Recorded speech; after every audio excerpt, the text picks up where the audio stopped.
பழனி அருகே 16ஆம் நூற்றாண்டு மதகு கல்வெட்டு சிற்பங்கள் கண்டுபிடிக்கப்பட்டிருக்கிறது.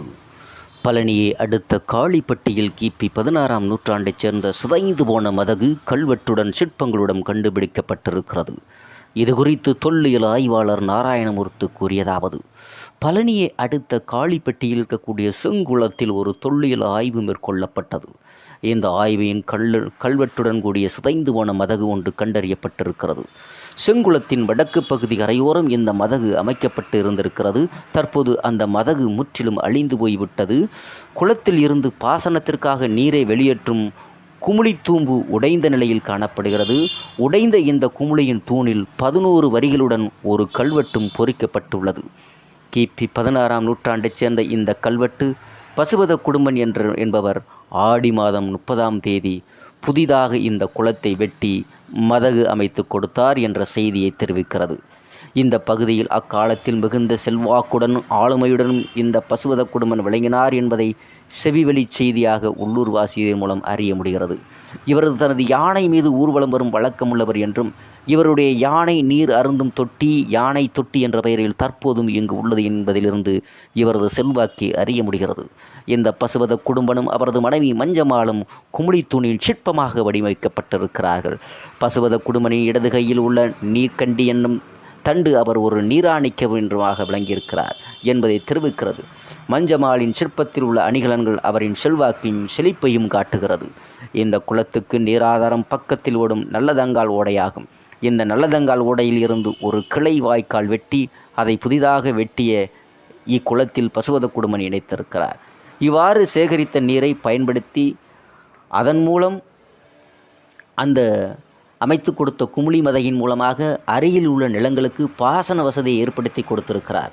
புதிதாக ஒரு குளம் வெட்டி மதகு குமுளி அமைப்பது மிகுந்த பொருட்செலவை ஏற்படுத்தும் மிகுந்த பொருட்செலவை ஏற்படுத்தும் விஷயம் என்பதையும் பொருட்படுத்தாமல் தாம் பெற்ற செல்வத்தையும் ஒரு பொதுநல நோக்கத்திற்காக செலவிட்ட பசுபத குடும்பனின் செயல் போற்றத்தக்கதாகும். இதிலிருந்து நமது முன்னோர்கள் உளுந்தும் உழவே தலை என்று வாழ்ந்திருக்கிறார்கள் என்பதைத்தான் அறிய முடிகிறது. உளுந்தும் உழவே தலை என்று அந்த பழமொழி நமக்கு உணர்த்துகிறது. மேலும் தாம் பெற்ற செல்வத்தை ஒரு பொதுநல நோக்கத்திற்காக செலவிட்ட பசுபத குடும்பனின் செயல் போற்றத்தக்கதாகும்.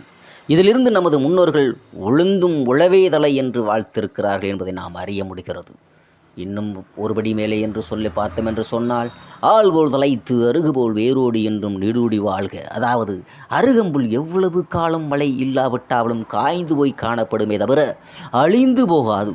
சிறிது மழை பெய்தால் கூட உடனே துளிர்ந்து விடும். அதுபோல எவ்வளவு துன்பங்கள் வந்தாலும் சோர்ந்து போகாமல் நம்பிக்கையோடு இருக்க வேண்டும் என்று நமது முன்னோர்கள் அருகம்புல்லை உதாரணமாக சொல்லி வாழ்வதை பார்க்கும்போதே அதன் மகத்துவத்தை நமக்கு தெரிகிறது. அருகம்புல்லை பற்றி பார்த்தோம், அதன் தாவரத்தை பற்றி பார்த்தோம் என்று சொன்னால் இனிப்புச் சுவையும் குளிர்ச்சித்தன்மையும் உடையதாக இருக்கிறது.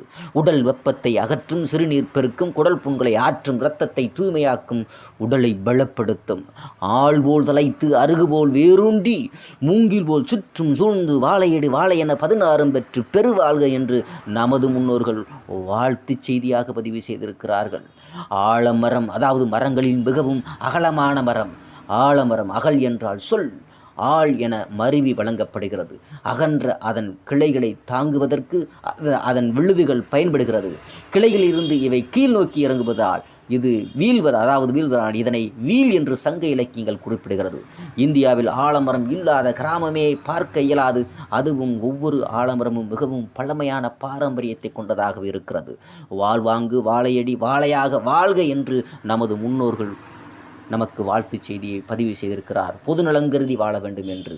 அதன் அடிப்படையில் இந்த பழனியில் கண்டெடுக்கப்பட்ட 16ஆம் நூற்றாண்டில் பசுபத குடும்பனுடைய பொதுநல கருதி, மக்களின் பொதுநலம் கருதி ஒரு குளம் வெட்டி அந்த குளத்தில் நீரை பெருக்க வைத்து அது வாட்டர் மேனேஜ்மெண்ட் என்று சொல்லக்கூடிய நீர் நில மேலாண்மையை கற்றுக் கொடுத்தவர்கள் என்பது குறித்து நமது கடையறு டிவியில் மென்மேலும் பொதுநலங்கருதி பல செய்திகளை பொதுமக்களின் பார்வைக்காக